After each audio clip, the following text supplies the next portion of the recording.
Gwe n'agamba nti bonna be mwampa saagala babeere wabula bonna abaabatizibwa ne bafuna erinnya eryo ne bayiibwa amazzi mu kyenyi saagala babeereko bwe bawulira babeere wamu. Yesu ye yatusabira era ayongera okutubakasa. Tetuba tukuŋŋaalidde wano omugamba nti noono n'amulamba nga bamubatiza musajja wo ddala mutuuse mu bulamu obutaggwaawo. Mukama mulungi era kyonna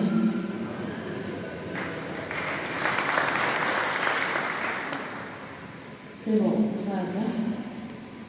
Father Pius Male Oweekitiibwa akiikiridde Katikkiro Hajji Ahmed Kawasa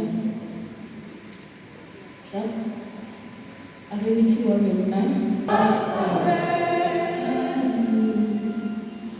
Ndugwa the joyful gentleman, his services won't be forgotten in living man. Let his soul rest in peace. Let his soul rest in peace. Sad news, our beloved hero has passed away. Download the app on App Store or Google Play Store now. Vision Digital Experience, the future of media.